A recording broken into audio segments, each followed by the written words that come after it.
Hello and magandang araw sa inyo mga kataob. Okay, meron kasi nag-request sa atin kung paano ba ilagay yung circuit breaker or magre-route ng wiring. Right now po, nakikita ninyo ay ERVS2 model ito na upgraded na sa 60 volts. Kaya kung mapapansin nyo, 5 na yung battery. So 5 times 12 is 60 volts. Usually kasi yung original na NWOW ay 4 lang yung battery, which is 48 volts. Ang laki ng baterya na ito ay kasing laki ng 35 amp hour or yung kasing laki ng original na battery ng NWOW. Pero meron lumabas na version nito na 25 yata. So mas maliit siya. So mas mabilis din malobat. Mas konti lang din ang time travel or yung distance travel niya. So okay. So kung mapapansin ninyo, wala nang kaha yan kasi hindi na kasi kakasya kung may kaha, kung magsi 60 volts kayo. Ang mangyayari, ganyan na magiging orientation ng battery ninyo. Pero in my case kasi, yung ilalim nito, yung pinaka tray is kinalas ko and then pinare-weld ko kasi hindi kasya yung 5 battery. Yung isang battery kasi hindi siya naka-sit properly. So need ko pa siyang i-refabricate para magkasya or maging lapat sila lahat. Saka kung mapapansin niyo, maganda ang clearance nito sa may shock absorber. So hindi na siya gagalaw diyan. And then ang gagawin lang naman dito sa may battery na to is isi-series for positive, negative, positive, negative, positive, negative, positive, negative. Tapos yung pinakadulong positive is yung dun pupunta or yung line ng circuit breaker. Tapos yung isa naman ay pupunta doon sa connector niya. Ayan. Tapos yung positive naman yan, pupunta doon sa may main, negative niyan is pupunta doon sa may main negative. So ganyan lang siya kasimple. So imagine niyo na lang yung fuse na gamit niyo, yung kulay pula na tinutusok, isa ganito rin yon. Kaso nga lang ito is pwedeng i-reset. So pag pumutok siya, ganyan ang itsura niya, and then igaganyan mo lang siya, okay na siya. Pwede na ulit umandar. So just in case na maputokan kayo ng fuse or ng breaker, kakalabit siya ng ganyan, ibalik nyo lang, ready to go na ulit kayo. So ganun lang siya kasimple. Hindi katulad ng fuse na pag naputokan kayo tapos wala kayong dala, magtutula kayo or meron man kayong dala, ang hirap naman ikabit nun kasi napakaigsi ng wire nun, tapos natunaw na yung plastic nung fuse, dumikit na dun sa may fuse holder, kakailanganin niya pa ng plies or ng long nose para lang matanggal dahil nga nag-band na siya together. So unlike dito, same rating lang naman din sila, 40 amperes din. Yung sa original is 40 amperes na fuse type. Okay.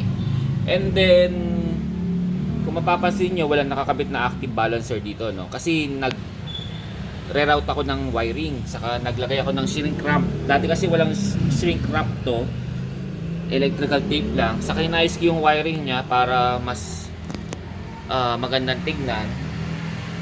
And then ito yung battery equalizer natin. Kung mapapansin nyo, panlimahan yan, pang 60 volts kasi. So dito ko ilalagay yan, i-double tape ko na lang siya rito sa ibabaw na yan para hindi siya gagalaw-galaw. Tapos iwa-wiring natin sa kada isang battery para mag-balance siya. Napaka-effective nito during discharging at charging. Napaka-effective nito para lahat sila pantay-pantay at walang male-left over na isa or higit pa na battery. So tatagal ang gamit niyo sa or yung pakinabang ng battery sa inyo. Okay? So for now yan lang, no? At kung yung magtatanong ko anong ginamit kong wire dito is circuit brand ito na bibili sa automotive, number 8. Kinapalan ko na para sigurado. Kasi sa world of DC voltage, mas makapal, mas maganda. Mas lower yung voltage loss, yung drop ng voltage, saka mas maganda yung flow ng current. So ang isa pang pinag-iisipan ko is kung paano ko papalitan to from, kasi ito manipis to eh. Kung mapapansin nyo itong connector na to, ito yung original na connector na galing sa may baterya. So tinanggal ko lang sa pagkaka-screw doon sa may battery case, tapos kinabit ko dito. Pero ang gusto ko sana mangyari, palitan ko na mas mataba, kasi taba nito, diretso na dun sa may terminal block para para mas maganda yung flow ng kuryente. Kasi yung napansin ko, yung iba, itong wire na to nagiinit. Halos yung rubber coating nga nito humihiwalay na dun sa may tanso.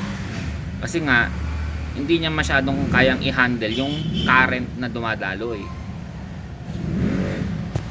Kaya kung mapuputokan kayo ng 40 amp na fuse, ibig sabihin lumagpas ng 40 amps yung current na dumadaan sa wire.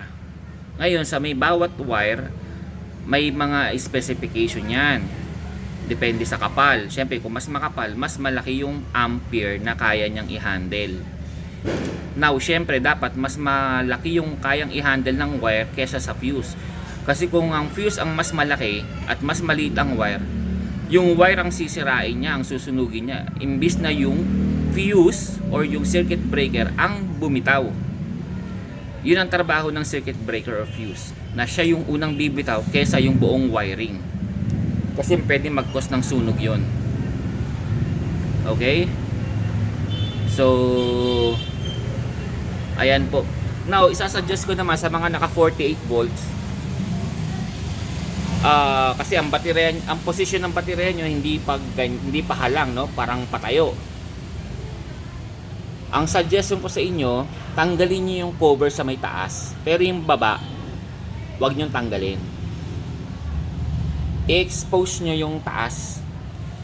Tapos, yung wiring nun, tatanggalin niyo lang, saka yung connector, i-ion niyo lang sa pagkaka-series para maging 48, saka yung fuse para mas madaling matanggal yung fuse. Yun ang isang advantage. Pangalawa, during charging at discharging, since naka-expose yung ibabaw, mas madali itong lumamig compared dun sa may takip. Pangatlo, mas madaling mag-maintenance kasi from time to time dapat chine-check yung voltage ng mga battery, lalo na kung wala kayong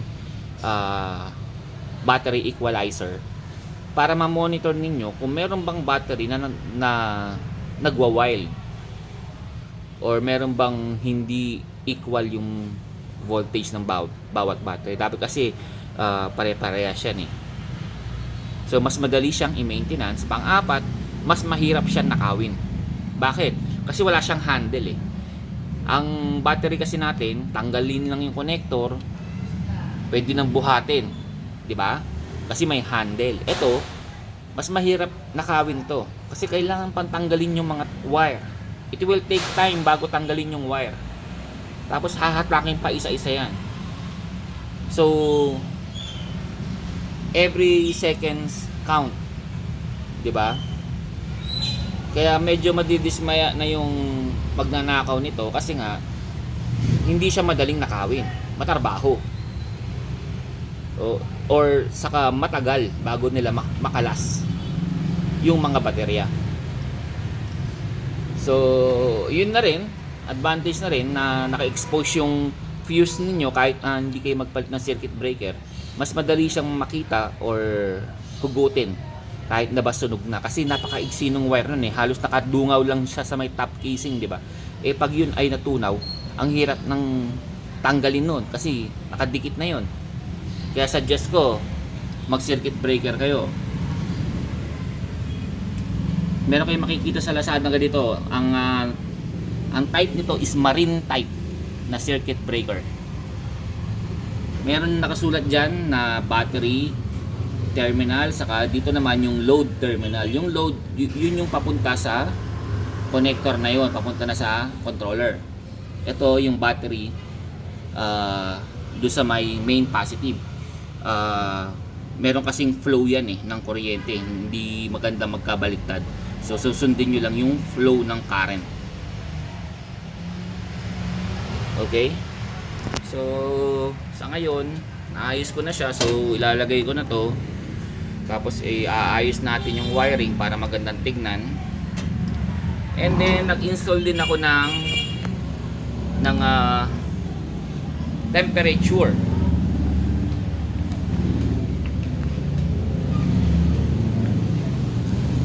Kung mapapansin nyo yan, temperature na yan nakalagay 27.9, medyo madilim, centigrade or Celsius.